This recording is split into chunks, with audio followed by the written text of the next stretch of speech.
ইতিহাসের পাতা ঘাটতে গিয়ে নেইমারের ইতিহাস দেখলে আপনি আটকে উঠবেন। ফুটবল ইতিহাসে সেরা কামব্যাকের গল্পটি এই মহানায়কের নামেই লেখা আছে। শেষ 5 মিনিটে দুর্ধর্ষ 3 গোলে অবদান রেখে সে বুঝিয়ে দিয়েছিল ফুটবল তার পায়ের জাদু। সেদিন অবাক হয়েছিল মাঠে থাকা হাজার হাজার দর্শক, কোচ, এমনকি সতীর্থ লিওনেল মেসিও। সবাই অবাক হয়ে তাকিয়েছিলেন ব্রাজিলিয়ান এই সুপারস্টারের দিকে। কি হয়েছিল সেদিন? 5 মিনিটে নেইমার কি করেছিল? কেনই বা এই সময়টাকে বলা হয়ে থাকে ইতিহাসের সেরা কামব্যাক? চলুন বিস্তারিত দেখি। উয়েফা চ্যাম্পিয়ন্স লিগের রাউন্ড 16 কোয়ার্টার ফাইনালের লক্ষ্যে মাঠে নেমেছিল পিএসজি বনাম বার্সেলোনা। নেইমার, মেসি, সুয়ারেজের মতো ভাগা ভাগা তারকা থাকতেও প্রথম লেগে পিএসজি 4-0 ব্যবধানে হারিয়েছিল বার্সাকে। অর্থাৎ দ্বিতীয় লেগে বার্সাকে ম্যাচ জিতে করতে হবে 5টি গোল। সবাই হাল ছেড়ে দিয়েছিল। স্বাভাবিকভাবে এমন ব্যবধানে ম্যাচ জিতা সত্যি অসম্ভব, কিন্তু সেদিন ব্রাজিলের এক নায়ক বলেছিল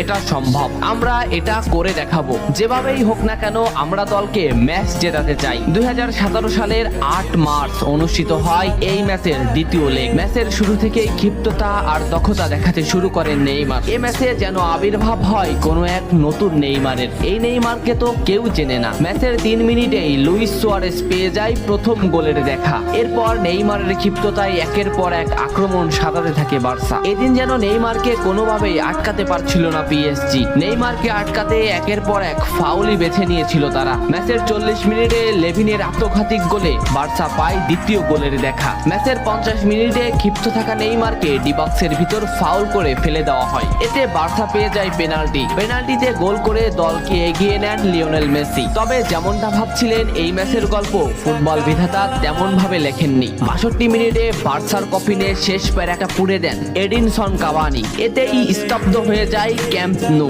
আশা ছেড়ে দেন বার্সা কোচ লুইস এনরিক। শুধু কি তাই, স্তব্ধ হয়ে যান লিওনেল মেসিও। তবে সেদিন একজন দমে যায়নি। নামটা কি কমেন্ট করে জানান। বার্সা গোল হজমের পর লিওনেল মেসি ম্যাচের সম্পূর্ণ দায়িত্ব দেন নেইমারের উপর। আবারও শুরু হলো খেলা। ডি বক্সের বাইরে নেইমারকে ফাউল করে ডি মারিয়া। এই পজিশনে 88 মিনিটে বার্সা একটা ফ্রি কিক পায়। তবে এই ফ্রি কিকের দায়িত্ব নেইমারের কাছে বুঝিয়ে দেন মেসি। শট করেন নেইমার এবং করেন অসাধারণ গোল। এই ফ্রি কিকটা বার্সার ইতিহাসের সেরা ফ্রি কিকের একটি হয়ে রয়েছে। এর 2 মিনিট পর সুয়ারেজকে আঘাত করে পেনাল্টি পায় বার্সা। পেনাল্টি নিতে আসেন নেইমার জুনিয়র। সেদিন বার্সা নেইমারের উপরেই আস্থা খুঁজে পেয়েছিল। পেনাল্টিতে অসাধারণ গোল করেন নেইমার। এমন পরিস্থিতিতেও 5 গোল করে ম্যাচ সমতা এনেছে বার্সা। এর কিছু সময়ের পরে চলে আসে সেই মাহিন রক্ষণ। ম্যাচের এই মোমেন্টটা লক্ষ্য করুন। ডি বক্সের কিছুটা সামনে নেইমারের পায়ে বল।